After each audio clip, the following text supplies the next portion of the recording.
नमस्कार, मैं वरुण कुमार। आज दिन है बुधवार, घड़ी में 10 बज चुके हैं, यानी वो समय जब आप अपना पसंदीदा बुलेटिन मनी टाइम देखते हैं, जहां हम बताएंगे आपको वो सभी खबरें जो डालती हैं आपकी जेब, आपके जीवन पर सीधा असर। आज करोड़ों किसान भाइयों के लिए खुशखबरी आई है।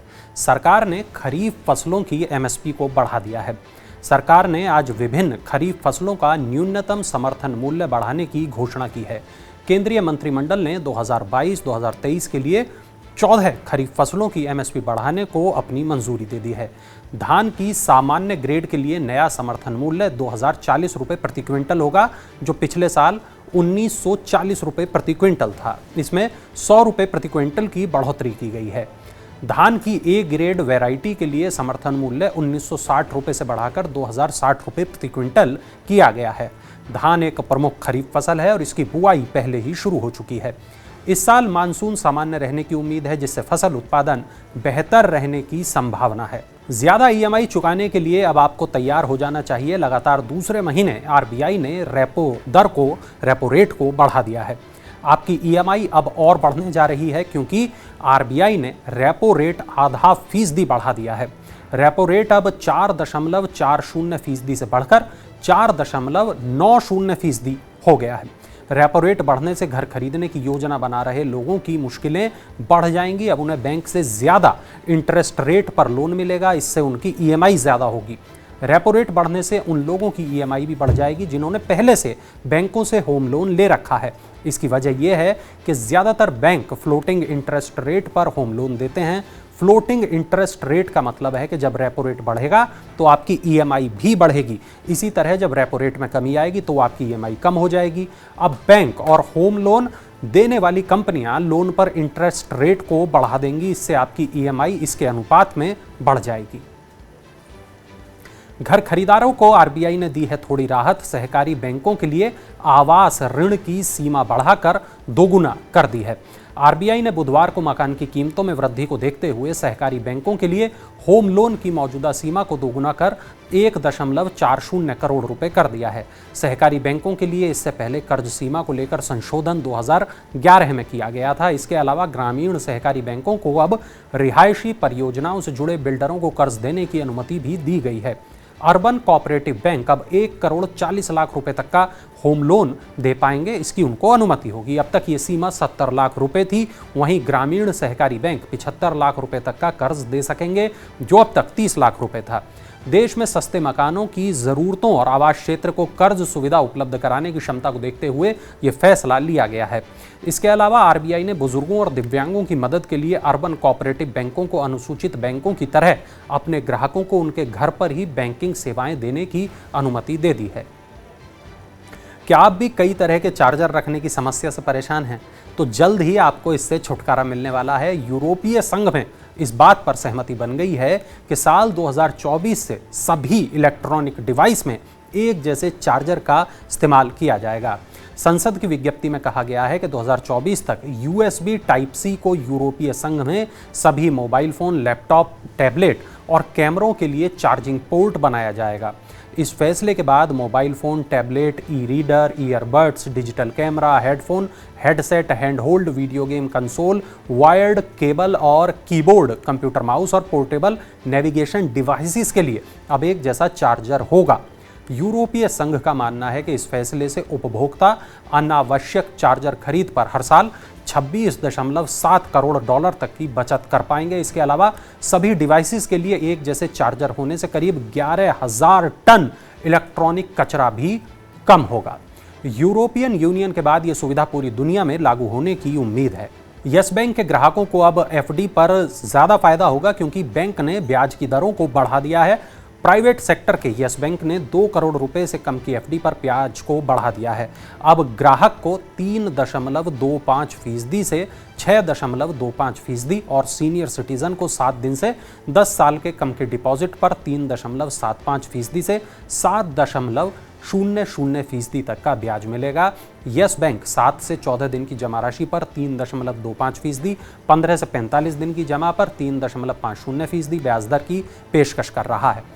9 महीने से 1 साल से कम समय में मैच्योर होने वाली जमा पर 5% ब्याज मिलेगा। 1 साल 1 दिन से लेकर 3 साल से कम के डिपॉजिट पर 6% की दर से ब्याज मिलेगा। सीनियर सिटीजन को 7 दिन से लेकर 3 साल तक के डिपॉजिट पर 0.50% दर का एक्स्ट्रा फायदा मिलेगा।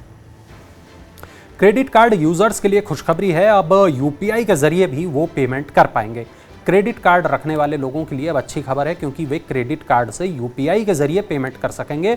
शुरुआत में सिर्फ रुपे क्रेडिट कार्ड्स पर यह सुविधा मिलेगी, बाद में इसका दायरा बढ़कर वीज़ा और मास्टर कार्ड के जो क्रेडिट कार्ड हैं वो भी इसके तहत आ जाएंगे, उनको भी इसके तहत लाया जाएगा। अभी यूजर्स डेबिट कार्ड्स के जरिए सेविंग्स और करंट अकाउंट को लिंक करके यूपीआई ट्रांजैक्शन करते हैं। यूपीआई की पहुंच और इस्तेमाल बढ़ाने के मकसद से क्रेडिट कार्ड को यूपीआई से लिंक कराने के प्रस्ताव को मंजूरी दी गई है। इस सुविधा से कस्टमर्स को यूपीआई प्लेटफॉर्म के जरिए पेमेंट के लिहाज से दूसरे विकल्प भी उपलब्ध होंगे। ये सुविधा इसके लिए जरूरी सिस्टम तैयार होने के बाद ही शुरू की जाएगी। इलेक्ट्रॉनिक माध्यम से पेमेंट करने वालों को आरबीआई ने सौगात दी है, भुगतान सीमा को 3 गुना तक बढ़ा दिया है। आरबीआई ने आज क्रेडिट, डेबिट कार्ड और प्रीपेड पेमेंट इंस्ट्रूमेंट पर खुद ब खुद होने वाले भुगतान के लिए ई मैंडेट्स स्टैंडिंग इंस्ट्रक्शंस की सीमा को बढ़ा दिया है। केंद्रीय बैंक ने इलेक्ट्रॉनिक माध्यम से नियमित अंतराल पर जरूरी सेवाओं के लिए खुद ब खुद होने वाले भुगतान को 5,000 रुपये से बढ़ाकर 15,000 रुपये कर दिया है। इसके लिए अब ओटीपी की ज़रूरत नहीं होगी और ज़रूरी दिशा निर्देश जल्द ही जारी कर दिए जाएंगे। 1 जनवरी 2021 से पहले ये सीमा केवल 2,000 रुपये थी। आरबीआई के मुताबिक अधिकांश प्रमुख बैंक ये सुविधा उपलब्ध करा रहे हैं और अब तक 6.25 करोड़ मैंडेट रजिस्टर्ड कराए गए हैं। Subscription, insurance premium, education fees जैसे बड़े मूल्य के भुगतान को आसान बनाने के लिए इस सीमा को बढ़ाने की मांग काफ़ी समय से की जा रही थी। आरबीआई ने कहा कि ग्राहकों की सुविधा को और बढ़ाने और फ्रेमवर्क के तहत उपलब्ध लाभों का भरपूर फायदा उठाने के लिए प्रति रेकरिंग भुगतान की सीमा 5,000 से बढ़ाकर 15,000 रुपये करने के प्रस्ताव को किया गया है। होम लोन महंगा होने से घरों की बिक्री घट जाएगी, रियल एस्टेट सेक्टर को इसका नुकसान उठाना पड़ेगा। आरबीआई के रेपो रेट को बढ़ाने के फैसले से होम लोन महंगा होगा और इससे घरों की बिक्री घट जाएगी। संपत्ति सलाहकार Anarock, Knight Frank India, JLL India, Colliers India, India Sotheby's International Realty और इन्वेस्टर्स क्लिनिक का कहना है कि रिजर्व बैंक का ये कदम उम्मीद के अनुरूप है।